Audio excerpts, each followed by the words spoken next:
From the KATC Weather Lab, here's Rob's forecast.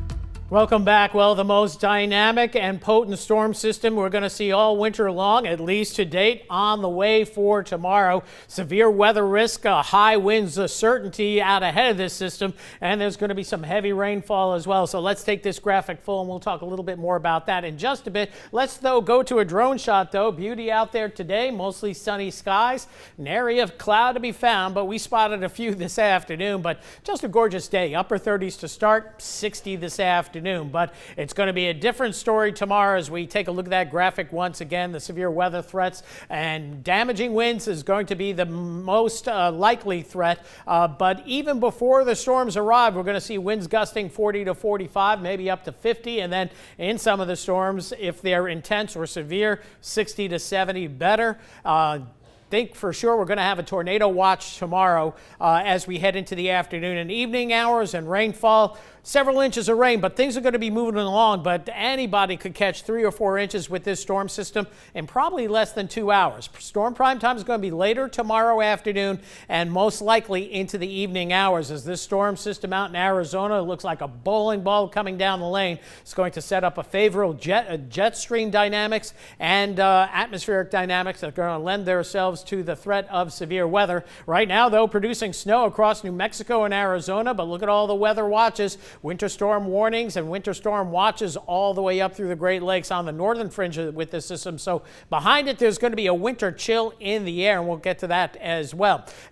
Fortunately, relatively quiet now, but clouds are going to be on the increase overnight tonight as our winds freshen out of the east. As we head into tomorrow, there's going to be 2 enhanced risk areas, upper Texas coast and then across central southern Louisiana into southeast Louisiana. And per the Storm Prediction Center, the possibility of damaging winds will be the primary threat, but isolated tornadoes, mainly coastal areas, will be possible, but I wouldn't even rule it out of the slight risk category. And again, Acadiana bisected, northwestern sections in the slight risk level 2 out of 5, but a little bit more rare, level 3 out of 5 for the rest of Acadiana as we head into southeast Louisiana. Now, in advance of that storm system, the National Weather Service has issued a high wind warning for all of Acadiana. Southeasterly winds 25 to 35, gusts to 50 expected ahead of and within the storm. So it's going to be a rough day. And with those winds banking up along the coast, of coastal flood advisory tides are going to be running 1 to 2 feet above normal. That means intracoastal city, Delcom, you see the water come up. The ports of Iberia, St. Mary,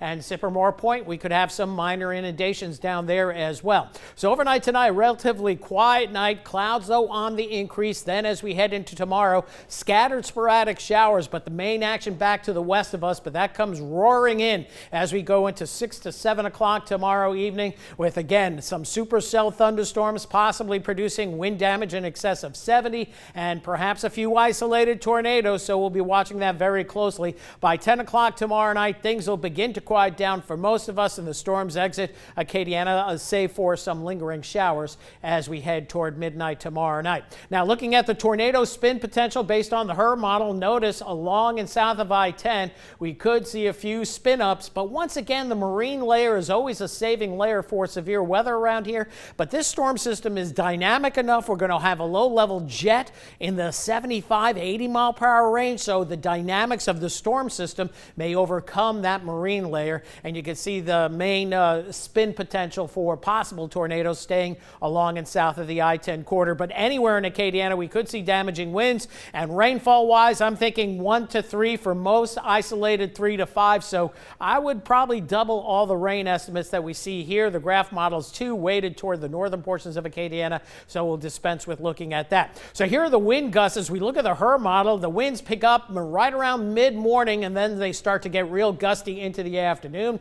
30, 40 mile per hour gusts, some 50 showing up in our model data. So we could certainly see those strong and gusty winds at any time ahead of the storms and then during the storms. And then as they pass, it'll quiet down going into tomorrow evening. And with those high winds, there's going to be a power outage threat. So some sporadic power outages possible tomorrow afternoon into tomorrow evening, especially with the less robust power systems in the more rural areas. You know who you are, and that will continue into tomorrow evening. So make sure you have another way of get your weather information during the course of tomorrow evening. Quiet overnight tonight. 44 the overnight low, and get ready. We're going to immerse you with a little bit more in the way of our graphics when we're talking high winds. Let's bring in the wind sound. You'll hear it coming in the background. So we're going to bring you more and more immersive weather as you move on. We're just starting with a little audio track right now, and then going into tomorrow night.